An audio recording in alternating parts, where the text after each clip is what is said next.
The Aditya Birla Group, of course, and one of its subsidiaries has announced one of the biggest deals in India's renewable energy sector, agreeing to acquire Shell's India renewable business, that's Sprng Energy, in a transaction valued at nearly $1.8 billion. This is by far one of the biggest ongoing deals in the super active renewable energy segment in India. What we are given to understand from our sources is that the Aditya Birla Group has in fact emerged as the likely frontrunner to acquire Sprng Energy, Pune-based Sprng Energy, which is the clean energy platform of British energy giant Shell PLC in India. A British oil giant just sold its Indian renewable energy business. An Indian conglomerate just spent 17,200 crore rupees, that's $1.8 billion US, to buy it. And in one signature, India's clean energy map was redrawn.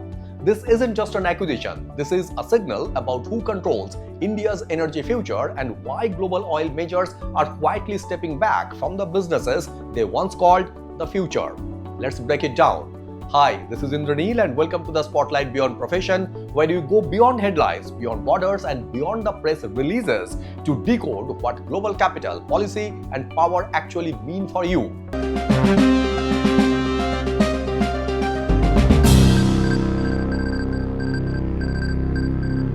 Today, the Aditya Birla Group's biggest renewable energy bet yet.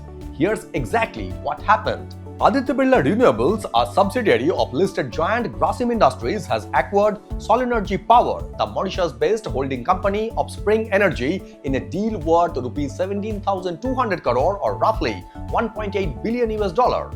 Solenergi's seller, Shell PLC, the British oil major that bought Sprng Energy just 3 years ago from global private equity firm Actis. The numbers matter. Sprng Energy brings a 5 gigawatt renewable portfolio to the table. Combined with Aditya Birla's existing assets, this deal catapults Aditya Birla's renewable to 9.2 gigawatts of generation capacity, instantly placing it among the top tier of India's renewable energy players. Sprng's power is contracted to stable, state-owned counterparties, meaning predictable long-term revenue. Financially, Sprng Energy posted a consolidated turnover of rupees 1,253 crore in financial year 25. This deal didn't happen overnight. Shell launched the sell process last year, mandating Barclays as advisor. By October 2025, reports confirmed the process was underway. By January 2026, Aditya Birla had already been shortlisted as one of 4 contenders. And it wasn't a quiet handshake. Aditya Birla beat out serious global competition like KKR, Actis and the National Investment and Infrastructure Fund, all in the race. Talks moved to a conclusive stage when Shell executives visited India to review Birla's proposal directly and get their approval. To fund it, Aditya Birla is reportedly lining up rupees 15,000 crore in term loans from SBI and Axis Bank.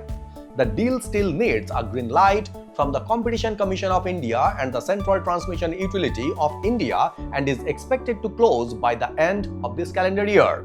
Now, beyond the numbers, here's the story underneath the story. Point 1. Big oil is retreating from renewables, and that's not small news.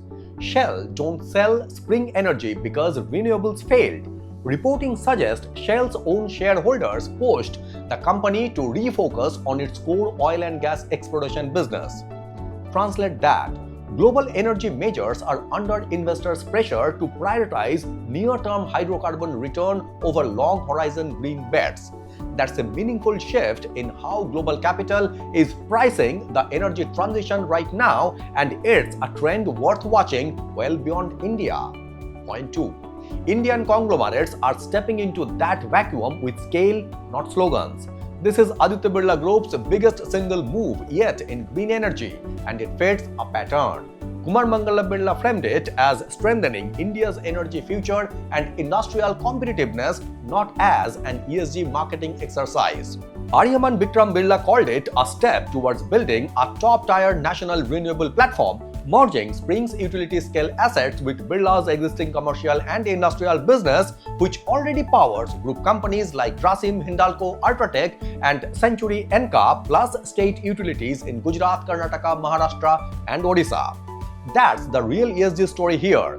Energy security and industrial self-reliance delivered through private capital at a scale that used to require sovereign wealth or big oil balance sheets. Point 3.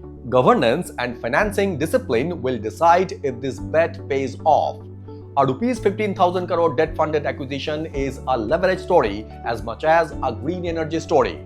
Regulatory approvals, integration, execution, and how this debt is serviced will determine whether this becomes a genuine ESG win or simply a scale play dressed in green language. That distinction matters, and it's one we will be watching closely. Zoom out, and this deal fits a global pattern.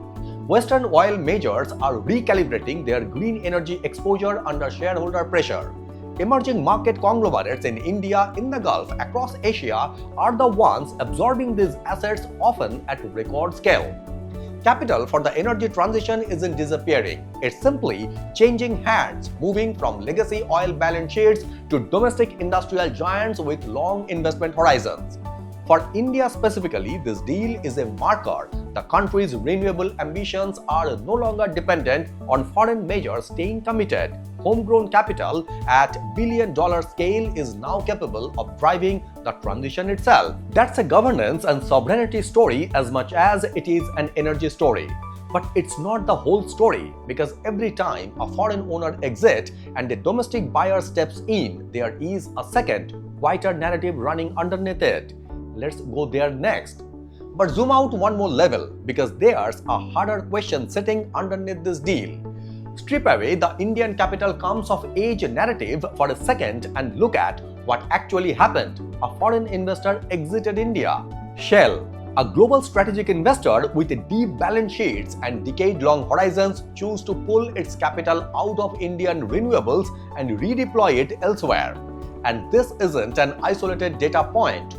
Over the recent past, India has seen a recurring pattern of foreign strategic and portfolio investors trimming or fully exiting Indian assets across energy, retail, telecom, and financial services, even as headline GDP numbers stay strong.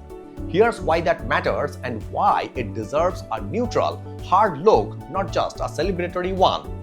The financial argument for concern when foreign direct investment exits and is replaced by domestic debt-funded acquisitions like that reported Rs 15,000 crore in bank loans financing this very deal, the transaction adds concentration and leverage risk to India's own banking system rather than bringing in fresh external capital, foreign exchange inflows, or new productive capacity.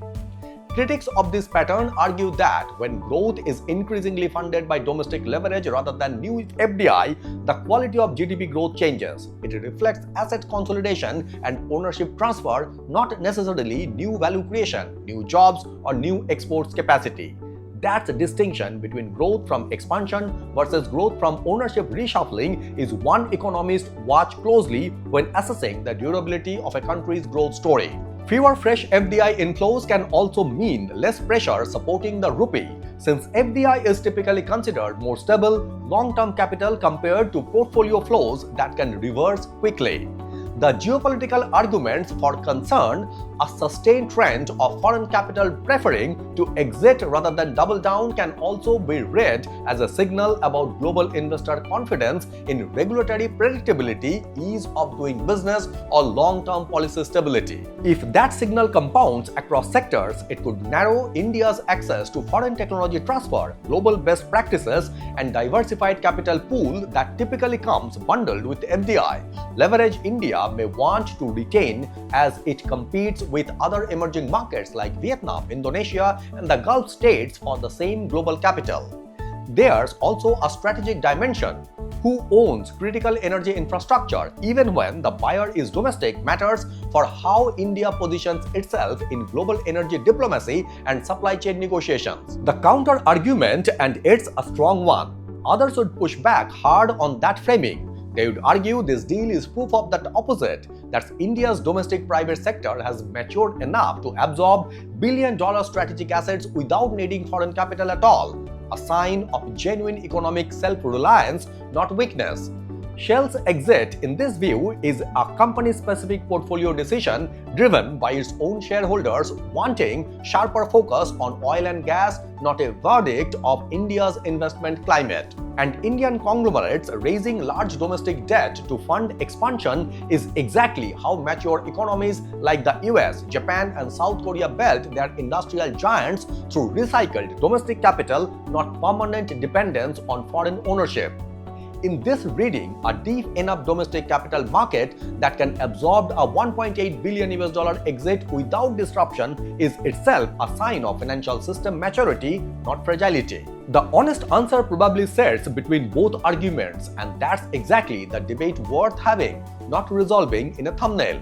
So here's the real question, and we want to hear where you stand. Is this deal proof that Indian capital is finally ready to lead the world's energy transition, or is it one more sign that foreign investors are quietly stepping back from India, replaced by domestic debt rather than fresh capital? Does this strengthen India's true GDP growth story or mask a shift in who is actually funding it?